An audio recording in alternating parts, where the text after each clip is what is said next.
और विरोधी दल की जनता की ओर से मैं सलाम करता हूं और आपसे अपील करना चाहता हूं कि आज जो चुनाव है, ये चुनाव कोई साधारण चुनाव नहीं है। ये चुनाव बहुत गंभीर चुनाव है और इस चुनाव का मतलब आप ये मत समझ लीजिएगा ये उजियारपुर बिहार को बेरोजगारी हटाने थोड़ी आ रहे, नौकरी देने थोड़ी आए हैं।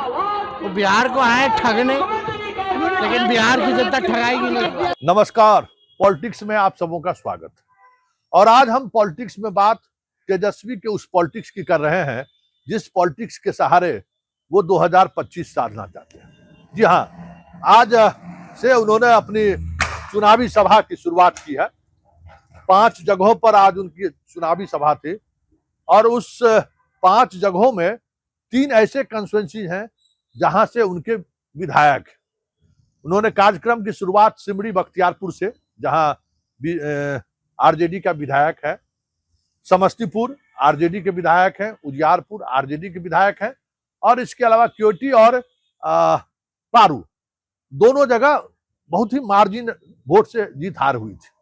मतलब अपने चुनावी सभा की शुरुआत ऐसे कंस्टिट्यूएंसी से उन्होंने किया जो कंस्टिट्यूएंसी 2020 के चुनाव में उनके हाथ लगा था।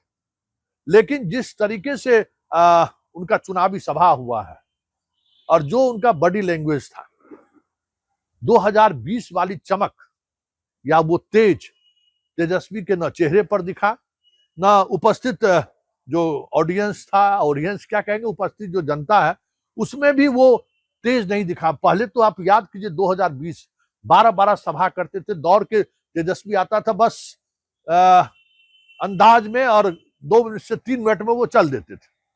लेकिन आज उन्होंने समय, भाषण में भी समय लिया, लेकिन वो पब्लिक से कनेक्ट नहीं करते हुए दिखे। न वो 2020 वाली वो चमक दिखा तेजस्वी में। बात उन्होंने रोजगार, बेरोजगारी सभी मुद्दों पर किया, लेकिन जो एक धमक होता था तेजस्वी के कार्यक्रम में, वो धमक दूर दूर तक नहीं दिखा। और बात अगर भीड़ की करे, तेजस्वी के उस आकर्षण की करे जिसको लोग देखने के लिए आते थे, तो वो भी स्थिति देखने को नहीं मिला।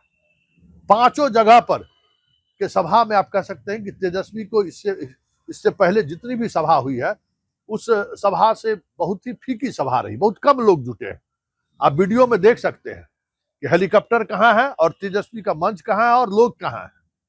मतलब सभी सभा में लोगों की उपस्थिति काफी कम रही। लेकिन जो इस बार भी मार्क करने वाला है, जिसको पॉइंट आउट कर सकते हैं आप, खास करके इस बार भी इनके सभा में महिलाएं इनसे दूर है। महिलाएं इनकी सभा में नहीं आ रही है, जो एक कह सकते हैं कि राजनीतिक इंडिकेटर के तौर पर अगर आप देखें तो ये शुभ संकेत नहीं है। आप वीडियो में देख रहे हैं सिर्फ यंग जनरेशन के लोग हैं या फिर बुजुर्ग लोग हैं, महिलाएं नहीं है, लड़कियां नहीं है जो वोट करने के लिए जाती है, जो आज की तारीख में अपने हस्बैंड, अपने भाई, अपने पिता की इच्छा के विपरीत भी जाकर वो मतदान कराती है। वो वोटर तेजस्वी की इस पूरे कार्यक्रम से कहीं न कहीं दूर दिखी है। हालांकि 2020 में भी उस तरीके से उपस्थिति मैंने नहीं देखा, लेकिन युवाओं में जोश था। इस बार युवाओं में भी वो जोश देखने को नहीं मिला और ना ही युवा की उस तरीके की उपस्थिति थी। इतने बड़े घोषणा के बावजूद भी, नौकरियों को लेकर दावे के बावजूद भी वो आकर्षण नहीं दिखा। अब ये देखना दिलचस्प होगा कि इसका चुनावी राजनीति पर कितना प्रभाव पड़ता है। वैसे आज प्रधानमंत्री की सभा में भी न वो जोश था, न वो उमंग था और न वो भीड़ मौजूद थी। वह उसमें भी कोई जारा नहीं। नीतीश कुमार की तो बात ही छोड़ दीजिए।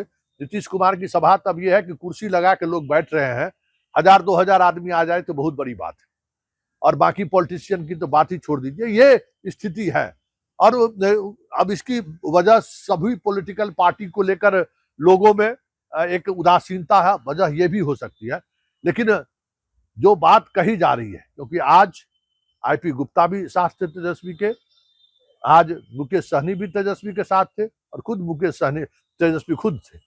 तीनों अपने गठबंधन के साथी को लेकर वो आज 5 जगह पर प्रचार अभियान में गए। लेकिन जिस तरीके से कनेक्ट करने की उम्मीद की जा रही थी, वो कनेक्ट नहीं हुआ है।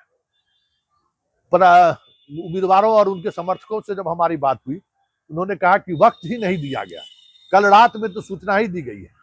ये जो प्रवृत्ति है कैजुअल चीजों को लेने का, उस कैजुअल प्रवृत्ति के सहारे बिहार साधना फिलहाल तेजस्वी के लिए मुश्किल हो जाए तो कोई बड़ी बात नहीं होगी। चलिए चलते चलते तेजस्वी के कुछ भाषण का अंश भी सुन लीजिए, और उस अंश के दौरान तेजस्वी 2020 और तेजस्वी 2025 इस पूरे भाषण से आप समझ सकते हैं। प्रधानमंत्री जी को बिहार को बेरोजगारी हटाने थोड़ी आ रहे, नौकरी देने थोड़ी आए हैं। वो बिहार को आए ठगने, लेकिन बिहार की जनता ठगाएगी नहीं। तो दे रहा है, समझ रहे हैं ना आप लोग, होशियार है, जनता माने के सब समझ रहे हो। और ये बात देखिए, जो कह रहे हैं वो करके जाएंगे।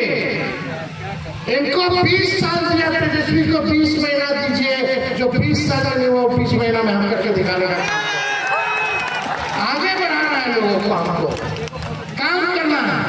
और मान योजना का 1 साल का एक बार में हम जो है सरकार बनने के कुछ महीनों बाद 30,000 रुपया खाता में हम लोग डलवा देने का काम करेंगे। और अपराधियों को बख्शा नहीं जाएगा।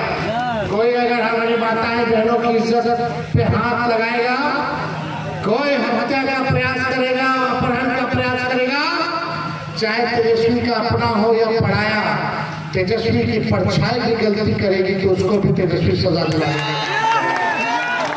नया काम लगाना, उद्योग लगाना है, धंधा लगाना है, लगना चाहिए क्यों लगना चाहिए?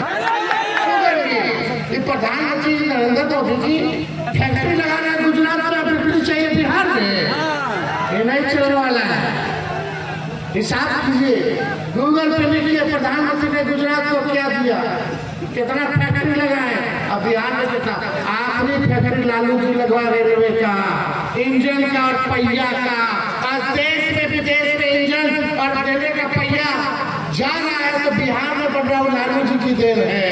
उसके बाद कोई गरीब का सुनने वाला इस राज्य में ऐसा डिप्टी सीएम बना दिया है, दिन भर गाली दो।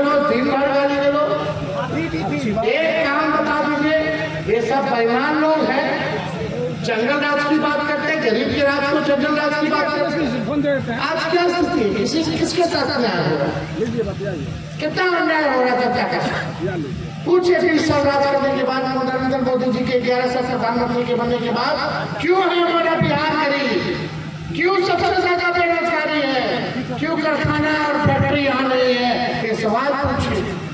तेजस्वी हर धन के लोगों को, हर वर्ग के लोगों को साथ लेकर के चलेगा तो दिक्कत हो जाएगा। आप बताओ सरकार बदलना है कि नहीं बदलना है?